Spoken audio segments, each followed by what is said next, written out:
Eh bien, salut à toutes et à tous, c'est Azré. Je suis très heureux de vous retrouver pour une nouvelle vidéo sur Solo Leveling Arise, le jeu sur l'univers Solo Leveling édité par Netmarble. Bien évidemment, n'oublie pas de t'abonner à la chaîne si ce n'est pas déjà fait, nous sommes en route pour les 1000 abos. Je compte sur toi. Sur cette vidéo, nous allons parler des conseils que je vous propose pour bien débuter le jeu, ainsi que des erreurs à éviter absolument pour avoir la meilleure expérience possible. D'ailleurs, si tu souhaites participer et vivre l'aventure à mes côtés, sache que je suis sur Twitch les mercredis, jeudis, vendredis et dimanches dès 21h30 en ce moment, mais les horaires peuvent changer. N'hésite pas à aller me follow sur Twitch pour être au courant des moments où je serai en live. Donc 5 conseils pour bien débuter le jeu, c'est parti. On démarre donc par le premier conseil que je vous donne, et ce n'est pas le moins important. Économisez vos essences stone, donc les pierres d'essence en français. Donc c'est un conseil qui va être utile par rapport au tirage et aux bannières. Donc là vous voyez j'ai 32 tickets sur la bannière Rate Up, c'est-à-dire la bannière limitée, la bannière temporaire, hein. Les essences stone, vous allez les utiliser pour cette bannière.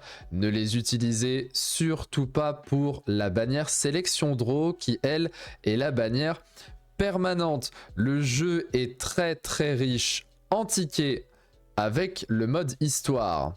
Comme vous pouvez le voir ici, chaque clear d'un chapitre du mode histoire et des missions de bataille va vous rapporter 2 tickets et 2 tickets. Donc vous pouvez avoir 4 tickets par chapitre. Vous avez les side chapters, c'est-à-dire les petites histoires annexes et connexes en plus à faire. Donc je vous invite à faire le mode histoire au maximum. À un moment donné, vous allez débloquer le mode hard. Donc là, j'y ai pas encore joué. Vous voyez, je n'ai pas encore obtenu les tickets. J'ai rien clear, mais je vais le faire. Et donc, vous pouvez avoir accès à tous vos tickets pour la bannière permanente sans débourser une seule essence stone. C'est très important. À l'heure où je vous tourne cette vidéo, j'ai encore 0 diamant parce que je suis free to play. Cela changera peut-être par la suite. Et je n'ai que 26 tickets dans la bannière perma parce que j'ai obtenu la Demon's King Longsword. Comme vous le voyez, j'ai déjà fait 2 tirages jusqu'à la pitié, donc j'ai fait 160 tickets utilisés. Il m'en reste 26. Et vous pouvez vous demander, bah alors pourquoi Azré tu n'as que 44 pierres? Bah parce que la bannière Rate Up, c'est là où vous allez utiliser vos essences stone pour venir prendre vos tickets. Donc là j'en ai converti déjà 32, sachant que 250 essences stone ça vous fait un ticket. Donc vous pouvez faire le calcul. Bon, il y a des choses à certains moments j'ai un petit peu foiré moi-même. Voilà pourquoi je vous donne ce premier conseil. Concernant la bannière permanente et les personnages SSR et armes à focus, je vous invite à éviter de focus Wojin-Shul qui est ici, car il est disponible gratuitement au bout de 7 jours de connexion, sauf si bien évidemment vous souhaitez débloquer ces doublons.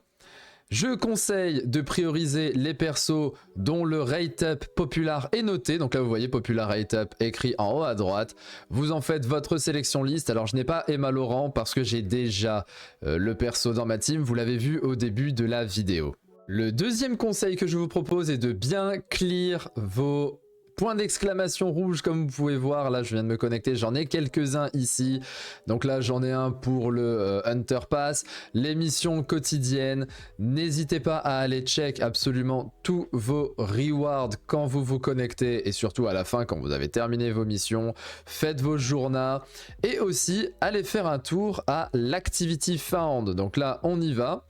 C'est une zone très importante à ne pas rater car vous avez tout l'XP et les golds qui se sont accumulés au fur et à mesure de la journée. Vous voyez donc ça dure 24 heures, vous pouvez la récupérer quand vous voulez au bout de 24 heures. Faites attention, vous avez un bonus qui est activé au début du jeu les 3 premiers jours, addition de 30% de gold et d'XP. Ce bonus va se désactiver au bout de 3-4 jours et si vous cliquez sur Special Found, on va vous demander de payer 11 $. Donc si vous êtes free to play, faites attention. Si vous êtes pay to fast, prenez-le, le Daily Growth Support, il est très intéressant. Sinon, vous faites un claim classique comme ici, ne cliquez pas sur le claim 130%, et vous voyez là, ça vous donnera un gain d'XP assez important. Je viens de passer level 31, j'ai même pas encore fait de mission aujourd'hui. C'est vraiment très cool. N'oubliez pas de le faire, hein. Au bout de 24 heures, ça se tasse, vous êtes à 100%. Ce serait dommage de rater cet XP qui dort quand vous ne jouez pas, voire même quand vous jouez. Pour gagner de l'XP très rapidement, ne négligez surtout pas vos portails. On en a entre 11 et 12, là actuellement j'en ai 12. Vous avez les additional XP, donc là vous voyez il y a beaucoup d'expérience que l'on peut récupérer. Avec le fameux Daily Growth Support, si vous le payez, ça vous rajoutera encore plus 30% de buffs XP additionnels.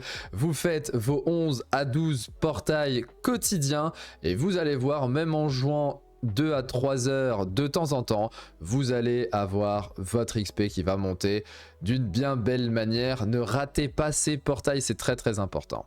Enfin, si vous voulez bien évidemment finaliser tous les petits clears quotidiens, n'hésitez pas à aller parler aux personnages qui sont disponibles dans la zone de base, puisque vous voyez, on obtient 5 essences à chaque fois, donc il y en a toujours entre 2 et 3. Hein. Alors, il est où le troisième ? Voilà, j'en ai que 2 par exemple, donc là ça m'a fait 10 essences. Ils reviennent assez régulièrement, vous en avez entre 10 et 15 quotidiennement d'essences à récupérer, donc petit conseil, hein, n'oubliez pas de faire cet élément là. Le troisième conseil que je vous propose concerne la monétisation de votre jeu. Vous allez donc vous demander, est-ce que vous allez être free to play ou allez-vous être pay to fast? Alors je vais pas dire pay to win puisque pour l'instant nous n'avons pas de PVP. Donc si vous choisissez de dépenser, vous allez nécessairement dépenser uniquement pour vous-même. Donc si vous êtes free to play, bon bah cette partie-là et ce conseil-là ne vous intéressera pas forcément, mais je tenais à vous donner un petit peu, si jamais vous avez envie de dépenser un petit peu d'argent dans Solo Leveling Arise, mon petit conseil sur que faut-il focus à l'achat en payant. Alors déjà, le Daily Growth Support, on en a parlé tout à l'heure, mais lui, il est indispensable si jamais vous souhaitez payer, encore une fois, hein, si vous voulez mettre de l'argent dans le jeu, parce qu'il va vous donner tous les jours un buff d'XP de 30%, et c'est très important d'avoir de l'XP dans Solo Leveling Arise, et surtout un buff de gold de 30%. Vous allez voir, on en reparlera de ces golds là. Vous avez aussi le Daily Essence Stone Support qui va vous donner jusqu'à 5600 cristaux, c'est-à-dire 2 multi, plus des golds encore une fois, plus la capacité d'obtenir, alors c'est une chance qui est infime, hein. Vous avez, alors il n'est pas ici, on va pas le voir ici, mais vous avez une chance d'obtenir une arme SSR de Sung Jinwoo parmi un très faible rate up. Ici vous avez l'onglet des bonus, alors l'onglet bonus, personnellement, j'ai envie de vous dire, n'y allez pas si vous comptez mettre un petit peu d'argent. Si vous voulez mettre beaucoup plus d'argent, bah allez-y, faites-vous plaisir. Sachant que vous avez 10 jours, alors moi il me restait déjà plus que 3 jours, donc je ne l'aurai pas. Mais si vous dépensez un petit peu d'argent dans cet onglet bonus ici, au bout de 10 achats, vous obtenez le personnage SSR de Lee Bora. Donc là, hop, on va aller la voir. Donc c'est une SSR que l'on peut avoir dans le portail, mais aussi que l'on peut avoir donc en payant malheureusement. Hop, on va revenir au voilà, au bonus. Donc chaque petit bonus que vous allez payer va vous offrir une boîte, puis un peu d'argent, puis 10 tickets de la bannière Rate Up. Bon, ça m'embête un petit peu ce truc là parce que c'est vraiment, ça incite vraiment les gens à payer. Perso, je ne le ferai pas. Vous faites en votre âme et conscience. Si vous avez envie de dépenser un tout petit peu, ne venez pas ici. Vous oubliez cette zone-là. Vous avez la zone des missions aussi. Alors là, encore une fois, c'est pareil, hein. Comme vous voyez, il y a beaucoup de packs. Alors vous avez un pack de story clear. Une fois que vous avez fini les différents chapitres, vous pouvez avoir les rewards à claim. Ça vous donnera beaucoup de tickets pour la bannière permanente. Alors attention, c'est bien pour la bannière permanente que vous avez les tickets et pas pour la bannière limitée, la rate up. Ça coûte 30 €. Je trouve que c'est relativement cher. Et puis vous avez des packs un petit peu partout, là c'est pareil, c'est des tickets pour la perma. Ici on aura aussi des tickets pour la perma. C'est toujours des tickets pour la perma et ça coûte de plus en plus cher. Voire même on est proche du scam là si je devais aller assez loin. Donc faites très attention. Ce coin là c'est vraiment pour ceux qui ont envie de lâcher des sommes folles pour avoir des tickets pour la bannière permanente, pour avoir un maximum de doublons sur leur SSR. Personnellement je n'y vais pas à cet endroit là.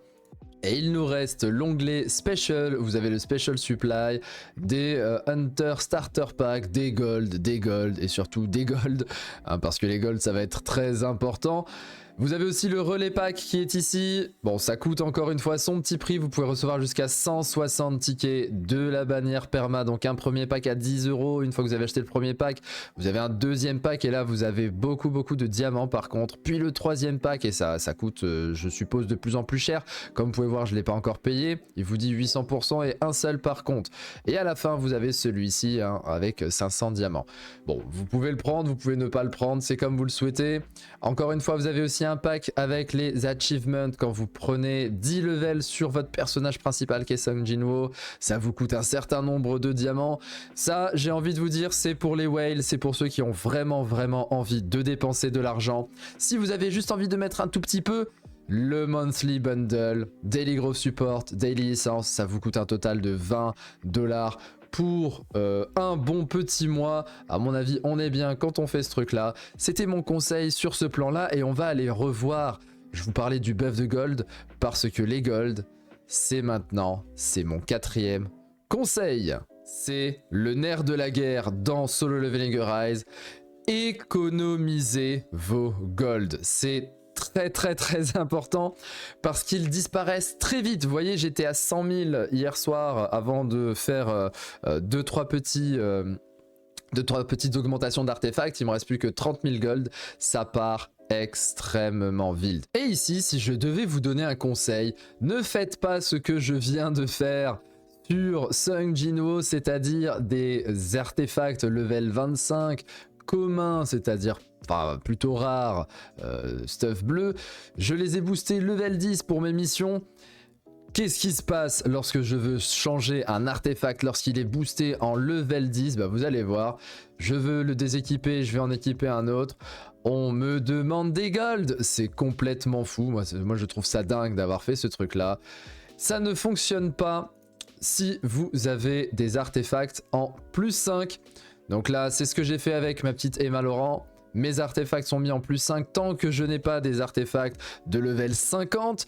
Mes artefacts en plus 5, ceux-là, je peux les changer. Je peux prendre n'importe quoi. Alors, je vais faire attention de ne pas prendre n'importe quoi, justement. On va équiper. Ça se fait totalement gratuitement. Donc là, on est très heureux de cet élément-là. Le swap est gratuit. Mais dès que vous voulez passer au-dessus de ce fameux plus 5, hein. Alors comment est-ce qu'on je passe au-dessus du plus 5? Je vais ici, déjà là ça coûte des gold, en plus il y a un taux de réussite, c'est-à-dire que je peux payer par exemple ici pour le passer en plus 6, 640 gold, je peux rater à 30%, donc 30% d'échec pour le passer en plus 6, donc ça continue, hein. Ça paye 640, 640, 640, jusqu'à ce que ça passe au level 6, et ensuite le taux va se réduire, et le nombre de gold va augmenter. Donc ça nous coûte très cher. Donc vous voyez là je les ai passés en plus 5. Lui je l'ai mis en plus 10 uniquement à cause d'une mission malheureusement. Mais si je veux le changer, et bien là il me coûte 7000 gold et pas les 5500 que vous avez vu. Tout simplement parce que en fonction de la rareté de votre stuff, vous allez devoir payer de plus en plus cher. Donc faites très attention. Vous voyez là j'ai complètement déconné moi, hein. Du stuff à plus 10. Là ici en plus 10 aussi. Mais en fait le problème du plus 10 c'est parce que vous avez des missions quotidiennes où vous devez le monter en plus 10. Donc il nous embête un petit peu le jeu parce que quand je vais devoir les enlever ça va me coûter entre 5 et 10 000 gold. Pour savoir où retrouver ces stuff là, c'est dans le encore mission. Si vous allez dans le encore mission, vous avez ici, bon, pour l'instant j'ai pas encore débloqué parce que je n'avance pas très vite dans le mode histoire, il faut que je débloque le chapitre 8. Vous avez ici des boss à réaliser, Kasaka ou Forge ici. Lorsque vous faites ce boss là, vous avez du stuff qui va être par exemple ici level 20 en commun ou level 30 en épique. D'ailleurs, vous n'êtes pas obligé d'aller monter les tiers. Si vous allez monter les tiers, bah vous allez voir que vous allez avoir jusqu'à du légendaire level 35. Vous n'aurez pas de stuff au-dessus du level 35 ici. Si vous voulez avoir du stuff level 50, c'est tout simplement sur ces deux-là que je n'ai pas encore débloqué. C'est à ces endroits-là que vous allez avoir du stuff level 50. Donc ici, vous montez level tier 6, tier 7 si vous le voulez, hein. Bon, si vous pouvez aller jusqu'au tier 8, allez jusqu'au tier 8. Ça va vous fournir du stuff level 35. Mais le stuff level 35, n'oubliez surtout pas de le monter maximum en plus 5 et pas au-dessus, car vous allez très certainement le changer pour lui donner du stuff level 50. Et là, le stuff level 50 qui est pour l'instant, il me semble, le stuff maximal. Mais on va aller voir du côté du codex. On va faire le codex du côté des artefacts. Bon, vous voyez, c'est même pas le cas. Ce sont les artefacts level 55 qui sont les artefacts de niveau maximal. Et ensuite, vous avez le level... Oups, là, pardon. Ici, vous avez là le level 50. Donc, tant que vous n'avez pas du 55, vous dépassez pas le plus 5. De toute façon, pour l'instant, le jeu est encore accessible là où j'en suis. Le jeu est encore faisable. Donc, pour les golds, faites très attention. La source de gold, vous aurez avec les portails, les gates, la story, évidemment le shop. On évite le shop au maximum. Et puis c'est toujours du shop, hein. Shop, shop, shop. Le jeu a tendance à vous donner envie d'aller au shop pour travailler, récupérer vos golds, récupérer vos golds. C'est un système que je trouve pernicieux, car certains vont vraiment avoir envie d'aller prendre la boutique.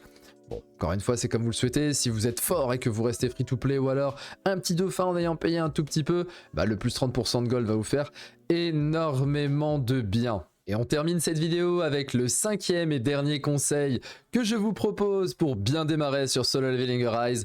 Et ce dernier conseil, c'est les armes SR et SSR à ne pas sous-estimer, surtout les armes SR au début, mais aussi les personnages. Alors d'abord, on va jeter un œil du côté des armes SR. Bon, ici, j'ai obtenu une arme SSR qui est complètement craquée, mais on va pas en parler, on va un petit peu se focaliser sur les armes SR. Vous avez au début du jeu le croc de Kasaka, c'est une arme qui est vraiment très forte pour démarrer le jeu. Faites attention, elle est haut, donc elle deal du damage water.